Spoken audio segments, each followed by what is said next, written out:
Hey. Thank you so much for being on Lessons Learned, especially for this, Black History Month podcast series. Mm-hmm. Really important. Thank you for So having we me. met in college and stuff, and I know you were in school for music business. What are you doing now? Well, I went to school for music business, yes, and I got a legal studies minor. Ooh, On the low, I don't know if not any, a lot of people know that, but I didn't know that. yeah, I got a legal studies by the time I graduated, and I did like two um what are those things that we used to do, like internships or something Oh like that. yeah. Yeah, so I did two of those while I was getting my music biz degree. So I was Okay. scheming on the low. But after college, I moved back home for a little bit, a little under a year, and I was just doing odd jobs in the music industry. One of those was selling merchandise at Live Nation. That I paid my remember bills that. for a little bit. Yeah, I was like doing a bunch of different pop-up shop experiences where I had to like count inventory and fold t-shirts, and I met a lot of really good friends there that I still have today in New York. But based on how Live Nation's been put in the media right now and just how they are in general, it's probably not the best company to work for as far as working environments and stuff. But I love it. I loved every minute of it because it was a lot of fun. So I did that for like a year and a half, and it paid the bills. Um, and then a little bit after, when I got to New York, I was in that post grad job search, like trying to get my health insurance in order, trying to get all my Oh, medical stuff. Just it was just so, it was just a process. And I went through a lot of interviews, and it was funny because it was the first time that I actually withdrew myself from an interview because I did not like the company. Like, I yeah. told the person, I was like, you're kind of a terrible boss, and therefore I will not and then when I brought that up to the person who referred me, they were like, thank you so much for saying that, because I heard the same thing from another person I referred to, and I won't be referring them again. So Good for kind of you sticking for up. being vulnerable, Yeah, Like, good for yeah, you. yeah, and just like sticking up for myself. But Yeah. when I did that, I landed on kind of like a really insane job that allowed me to travel. So I worked for a music video company for a little bit as a music curator, because as you know, and as some people know, I listen to a lot of music, and I do a lot of music research on my own. So I got hired to basically make music video playlists for an app that's based in Oh, Amsterdam. no. Yeah, it was really, really fun, and it really expanded, because they're a Dutch company. They don't have a US market set in stone. So we were a group of three people and myself going to put everything together. And it was probably the most fun I had ever had in any job, because it was like you're put in a room with like five other women doing odd, like, who do like coding, who do all the back end work, who do, and it's like, it's men and women, like, everyone else in between. But it's mostly the women are at the The forefront getting woman. everything done. It was really, really cool. So we were out there back and forth, and I was, my office is in Brooklyn, but I'd be in Amsterdam, just seeing how their, their top trending and like top 40s operates. It's so different. That taught me a lot about streaming services and like algorithms, the way people, ingest Spotify and all that stuff. So it was Wow. definitely really nice. And then right before the pandemic, I ended my time there at Excite, and that was probably a blessing in disguise, because I ended up getting a gig in doing what I actually want to do after college, which is music publishing and music sync, which is basically taking songs from a music library and syncing it to film and TV or commercials. So kind of like music curation, but now putting it to film. And I currently do freelancing at CD Baby. Um, and more recently, starting my other part-time position at SiriusXM as a music programmer. So Yes, uh, girl, you're yeah, I living. know. I know, My God, that's my feet amazing. dipped in the music industry. Yeah, Yeah, you got full right in there. And that's amazing that you're yeah, doing what you want to do. Like you yeah. pursued this, you kept going, and then here you are doing what you wanted to do.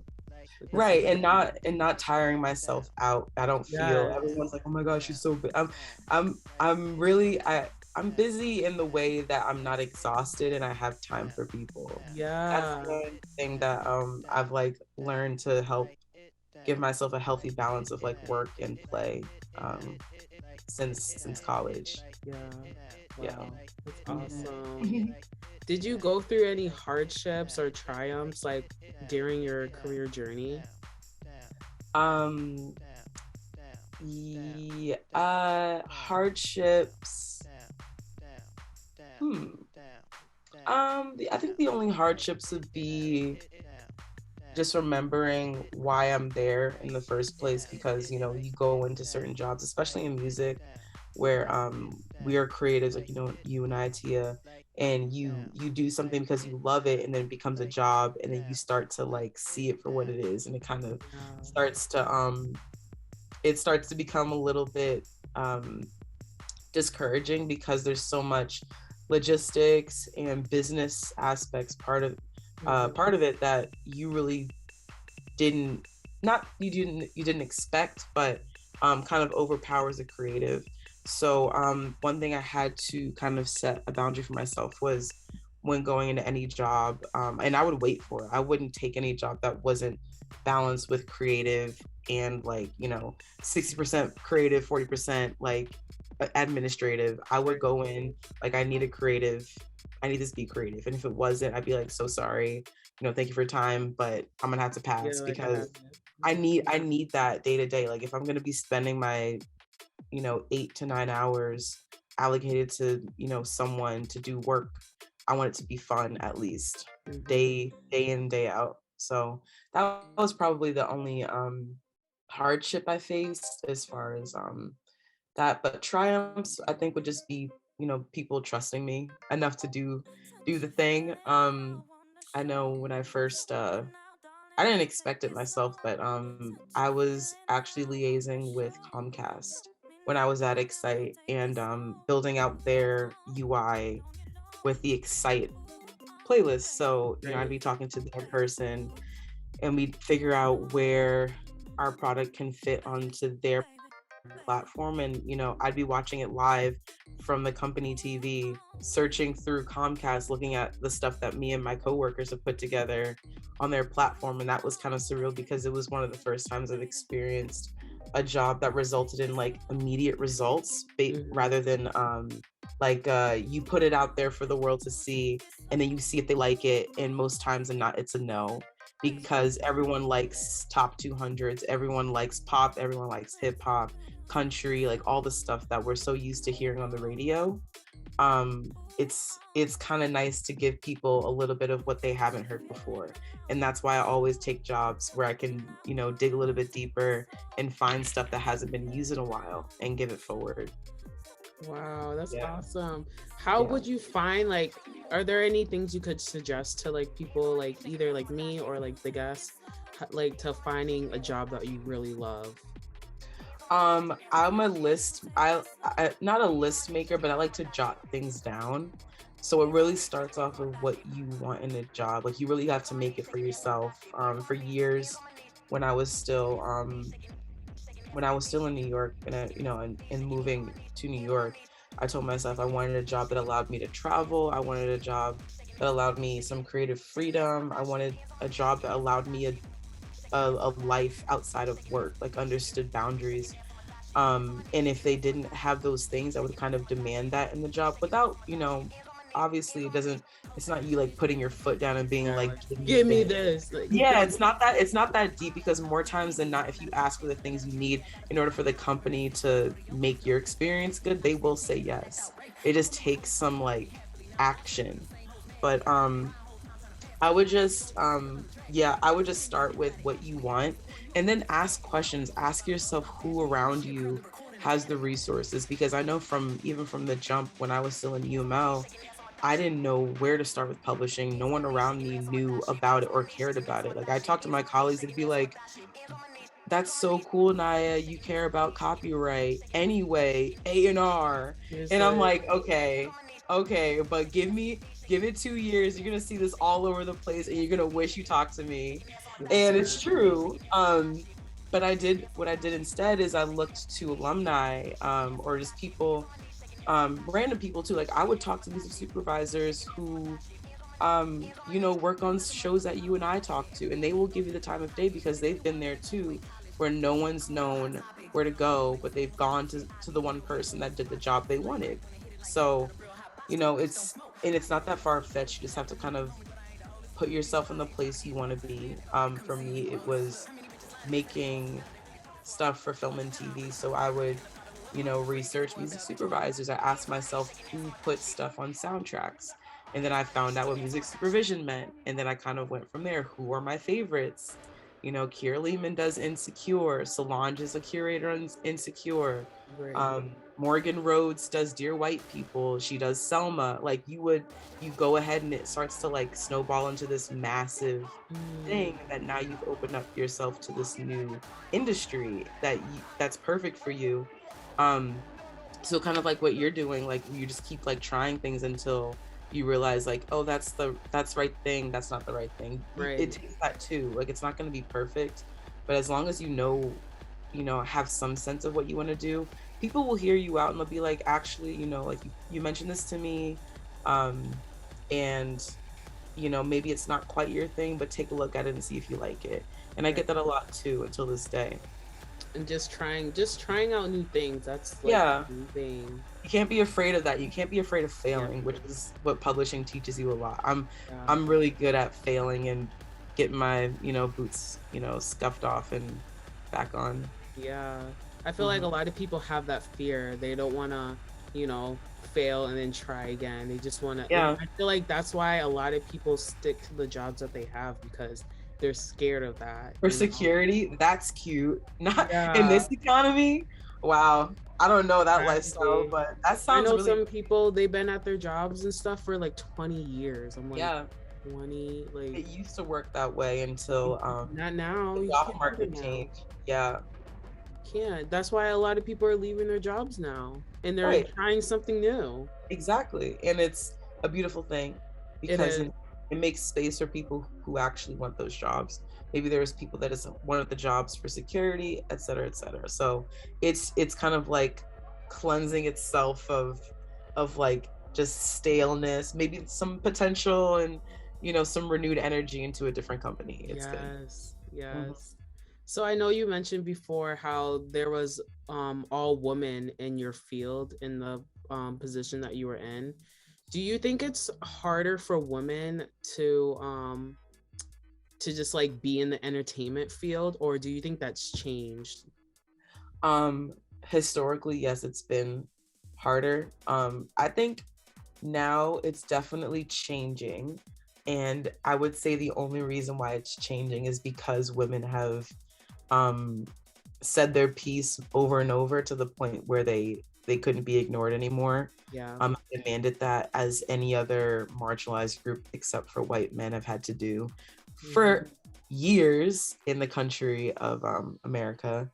But it's just how it is, and it's still getting there, especially with people who identify as neither men or a woman or a Yes. femme.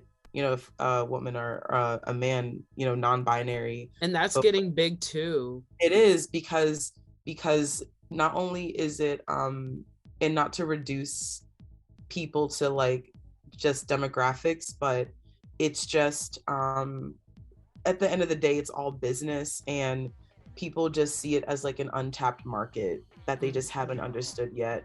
And for a while, it was like cis white men until they realized, wow, we need more people. Let's get women in the mix. Let's get Yeah.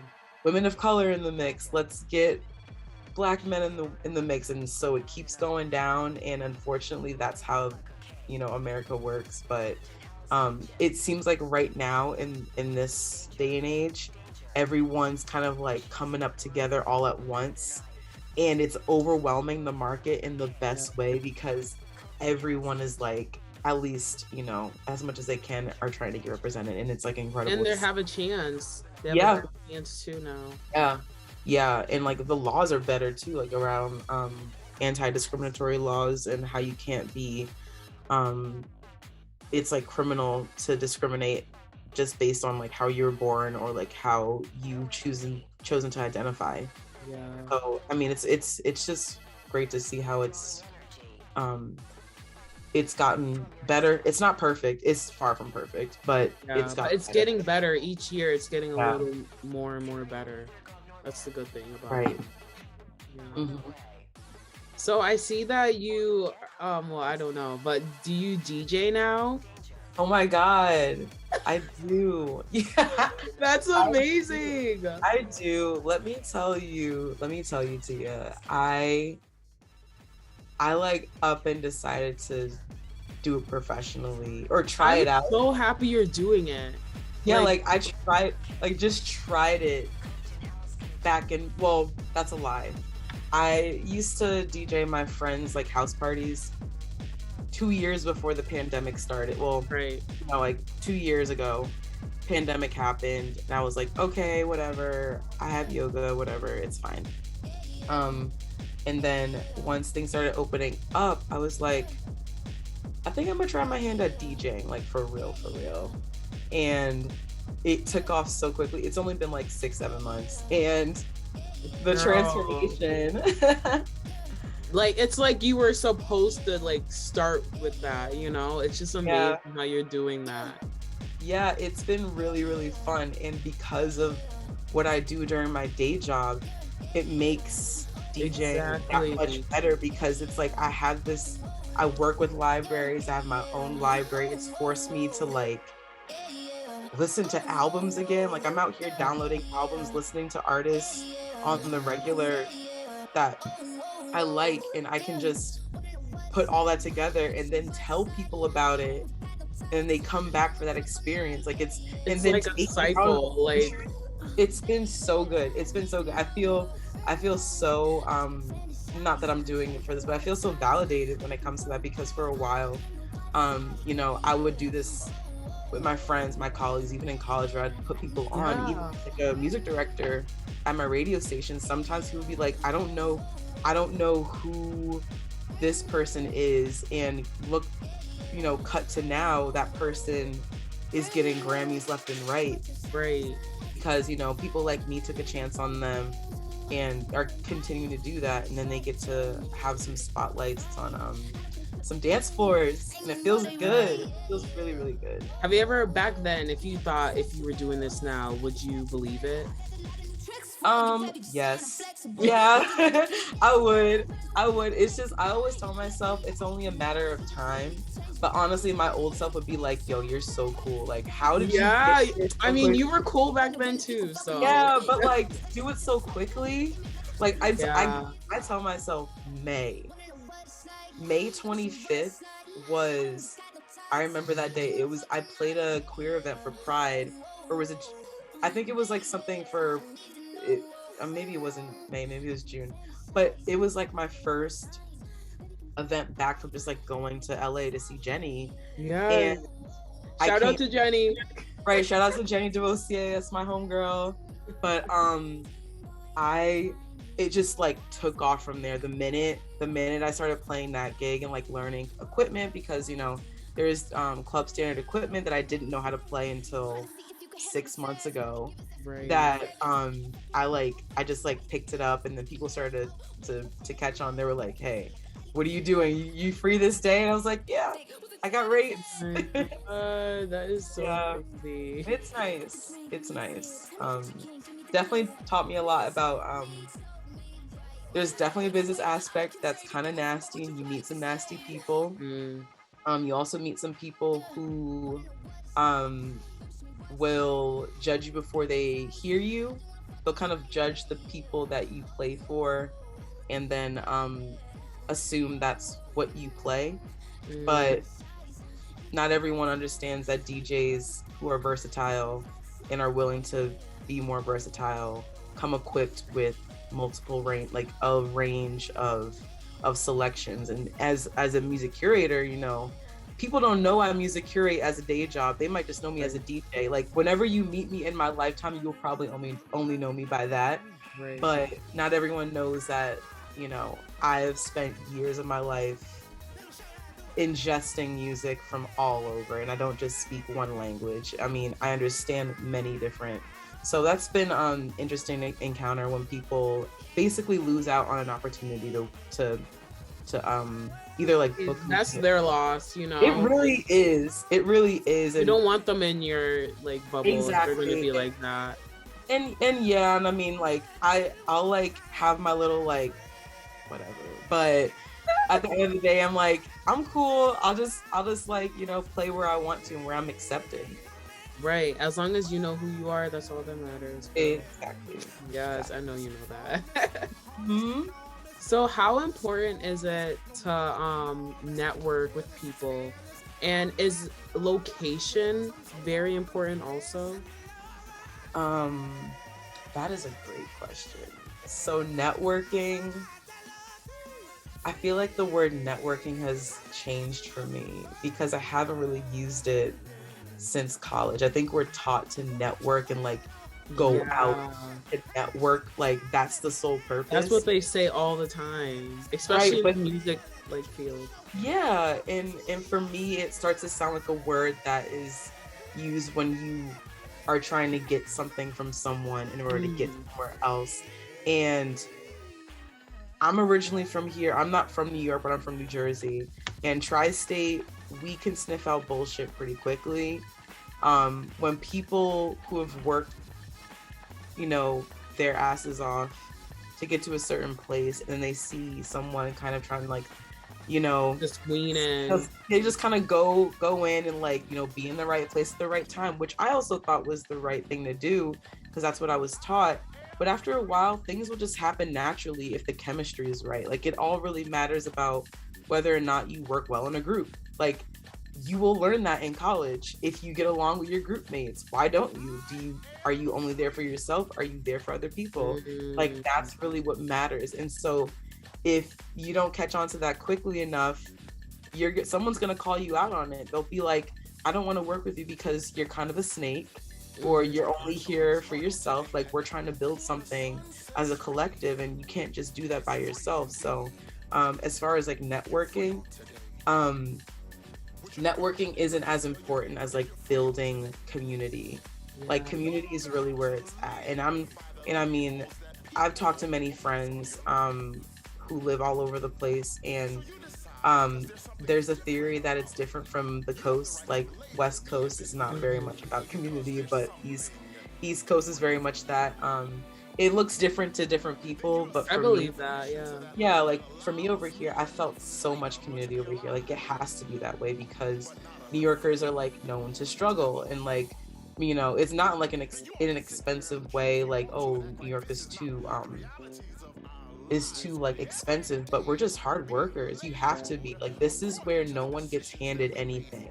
Yeah. And if you do, it's because someone saw you deserved it, or because you took initiative. Like it really is because you stick up for yourself, you stick up for other people who want to be around you, and that's it.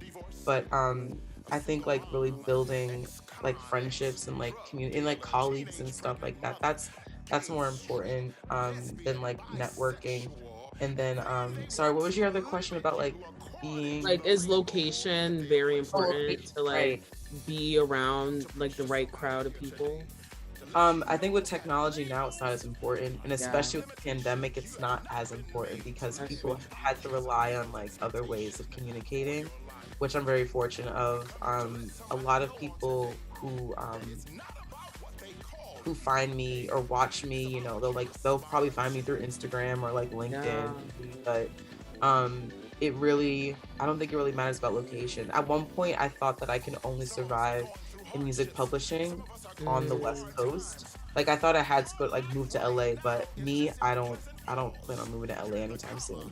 yeah. Um, yeah, so but you know, I've made it work here, and it's worked really well. And my colleagues are all over the place. Like I work with people who are remote in London, remote in Sydney, remote in LA. So and we're just here on Slack. Like technology is different now. It is. So yeah. There's really no excuses, you know, to gain that Nope. community. Exactly. And I mean, if you eventually feel like you want to move over there, at least you can decide later and on the spot, which is a luxury. Yeah. So you can build community from the comfort of your own laptop, which is kind of Oh, that's so amazing. Great advice. yeah. Thank you. So, just one last question, and it's what are the lessons that you've learned so far in your music career or just like in life? Um, I think the one lesson I've learned is to not focus on much where you like want to be. Like you can obviously think about where you plan to be by a certain amount of time. But for me personally, that puts a lot of pressure on myself. And then it kind of discourages me from like getting it, because what if I don't get it in time? Like what if I don't pay down umpteenth amount of debt in time? What if I don't get this by this age? Like, oh, I'm a failure, which is not true. Right. So taking the pressure off yourself, even if you don't get something, and remembering that if you don't get it now, you'll get it eventually. Like it's already yours, you just don't have it yet.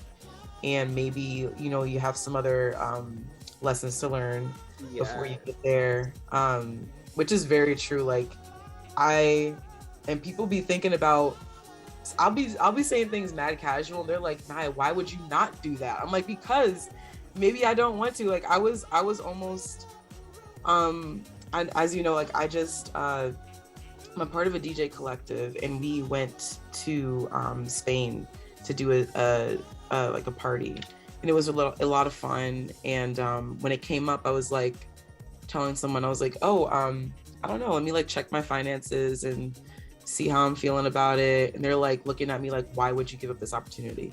For me, opportunity, if it's lost, it's gonna come right back to me. Like exactly. I don't cling on it anymore. Like I used to think like, oh my God, I'll only get this once. Like going in a new country. If it's meant for you, it's gonna come back to you. Exactly. And if you want it to happen again, it will. Like even like with travel, like, you know, because I've had the luxury of like traveling a little bit more in my like later age.